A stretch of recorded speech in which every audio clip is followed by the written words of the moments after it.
विचार प्रभु में है। आप ये मत समझना कि आपके जीवन में जब दुख हो, कष्ट हो, रोग हो, भय हो तो प्रभु को चिंता नहीं है। वो तो प्रार्थना में भले ही हम शांताकारम भुजग शयनम भले हम बोलते हैं, बाकी वो चैन से कैसे सो सकता है भाई? ये प्रेम की रीत नहीं है, वो सो ही नहीं सकता। बाकी प्रभु क्या करे, कर्म का सिद्धांत है, इसने जो किया है उनको वो मिल रहा है, इसमें प्रभु भी हस्तक्षेप नहीं कर सकते। उनकी आंख में आंसू है जरूर, वो रो लेते हैं।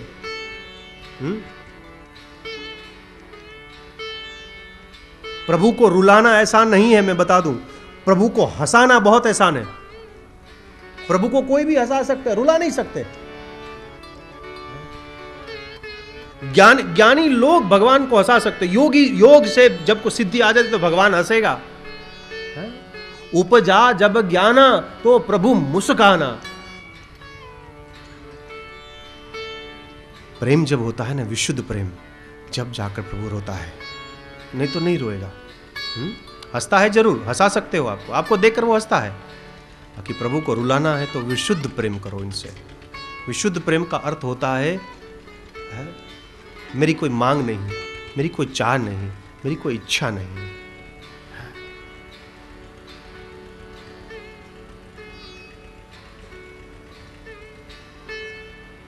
मेरा मुझ में कुछ नहीं, जो कुछ है सो तो तेरा तुझको सौंप दूं, क्या लागे है वो। अभिमान से बचना है तो मैंने किया, ये मेरा, ये दो चीज को छोड़ दो। मैंने किया और ये मेरा। बुद्ध ने तो धम्म पद में ये कह दिया, या कोई करता नहीं, सब हो रहा है भाई, हैं?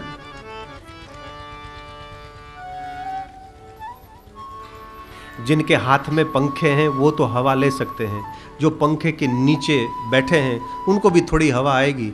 बाकी जिनके पास ना हाथ में पंखा है और ना पंखे के नीचे बैठे, उनके लिए क्या? उनके लिए क्या मैं बताऊं? हर 5-10 मिनट में हल्की सी हवा आ जाती है, धड़ धड़ धड़ धड़ धड़ धड़ धड़ धड़ आती रहती है। क्या ये प्रभु का प्रेम नहीं है क्या? हैं? कोई हाथ में से कंकु निकाले या नारियल निकाले वही चमत्कार है क्या? ये चमत्कार नहीं है। हैं? न हाथ में पंखा है न ऊपर पंखा है, बाकी हल्का हल्का सा देखो ये हवा दे रहा है हमको। ये प्रेम है मेरे भाई, इसको देखो। ऐसो कौन उदार जग माही, जो फिनुकार द्रवे दिन भर। ऐसो प्रभु प्रेम करने वालों तुम्हें कहा मिला, जो बिनु कारण द्रवे दिन भर।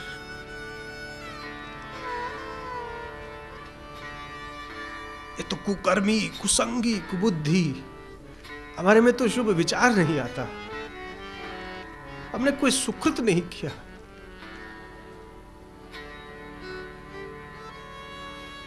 फिर भी अनुग्रह कर कर देखो, प्रभु की संगति प्राप्त करना, प्रभु के नाम का श्रवण करना। ये तुम करोड़ों रुपया खर्च कर दो मेरे प्रभु, आपको नहीं मिलेगा। ईश अनुग्रह से ही, प्रभु की कृपा से ही, प्रभु के प्रेम से ही तुम्हें सुसंगति और संतों का दर्शन और प्रभु का नाम का सुमंगल अवसर मिलता है मेरे प्रभु। क्या ये परमात्मा का प्रेम नहीं है? हमने तो हमारी जिंदगी में नहीं किया है, पता नहीं पूर्वजों का कोई आशीर्वाद हो या तो कोई संत महात्मा की कृपा हो। नित्य प्रभु के सन्मुख बैठकर तुम उनको सुना दो, तुम कह दो, हे प्रभु तेरे अनंत उपकार, तेरे अनंत उपकार से मैं ऋणी कब हूं। तूने सुंदर शरीर दिया है, लोग मेरे को प्रेम करते हैं, दिन में 2 बार रोटी मिलती है।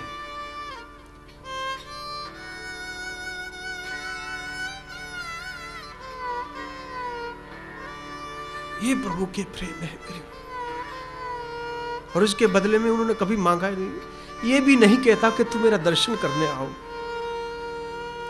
ऐसो कौन उदार जग माहे, जो बिनु कारण द्रवित। ये जगत जो है वो स्वार्थी है, सबको कुछ न कुछ चाहिए, सबके पीछे मांग है। मेरे परमात्मा में कोई मांग, कोई इच्छा। तू मेरे को एक बार याद कर, 24 घंटे में एक बार तू मेरे को याद कर। तुम कृतज्ञ मत बनियो। पवित्र स्थान पर जब आए हैं तो हम संकल्प कर कर जाएंगे। महाराज तू मेरी बुद्धि ऐसी बना दे, मेरी बुद्धि ऐसी बना दे कि मैं किसी में दोष न देखूं। दोष देखने से गुण ग्रहण की शक्ति का नाश हो जाता है, बुद्धि क्लिष्ट हो जाती है। हे भगवान, वस्तु विषय व्यक्ति में मैं दोष न देखूं। इन हाथों से पाप ना हो जाए, मैं किसी से कुछ लूं ना प्रभु। जब तू 1000 हाथ वाला है तो ये मैं क्यों फैलाऊं? मेरे जीवन में दुख जो है, मेरे जीवन में कष्ट है, ये तो तेरी प्रसादी है प्रभु। जिस दिन जिस चीज की आपको जरूरत होगी वही परमात्मा आपको देगा। मिठाई तो मिठाई, लाठी तो लाठी, फूल की माला तो फूल की माला, पर कभी कोई जूते भी मारेंगे।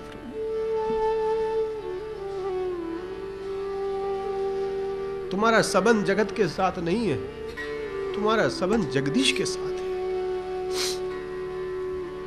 दुनिया को देखकर तुम दुखी मत हो। संसार की सुनने के बाद तुम छाती को जलाओ मत। तुम्हारा आंसू केवल परमात्मा के लिए हो।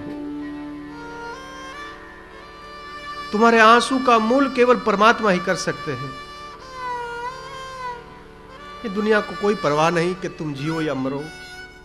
मेरे परमात्मा एक एक आंसू का हिसाब देगा, एक एक मोती को वो गिनता है।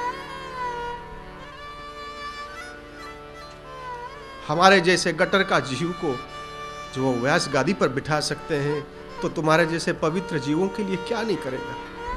वो क्या नहीं करेगा तुम्हारे लिए?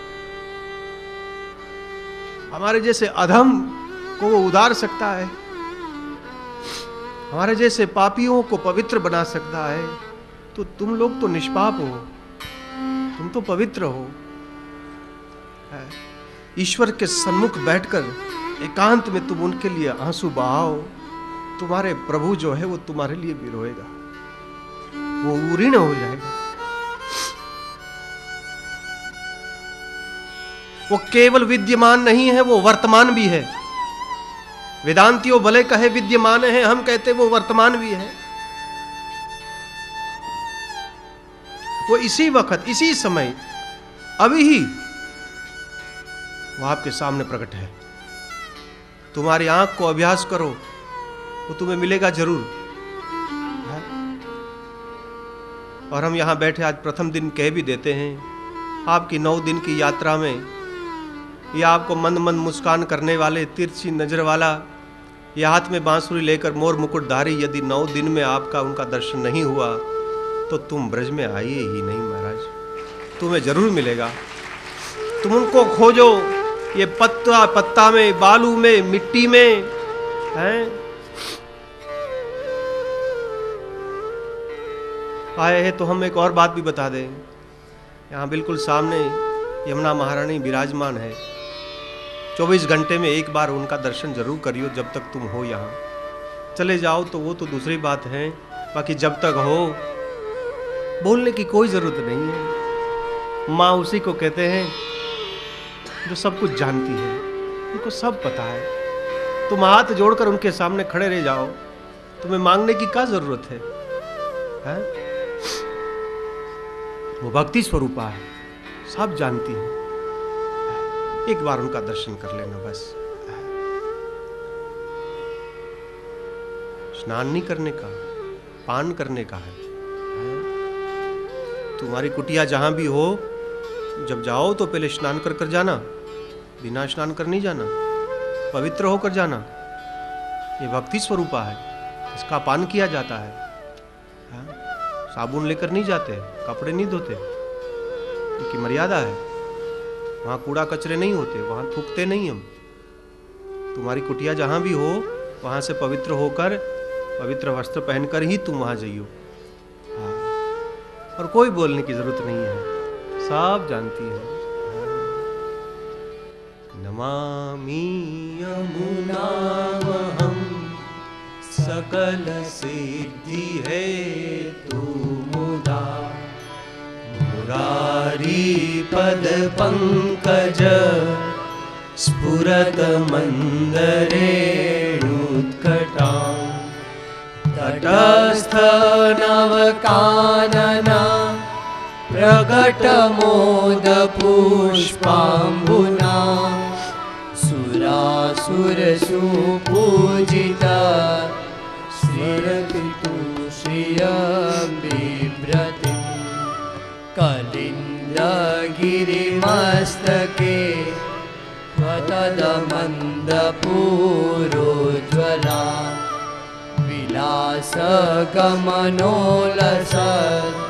प्रकटशैलशैलोन्नता, तवाष्टकमिदं मुदा पठति सूर्यसूते सदा, समस्तदुरितक्षयो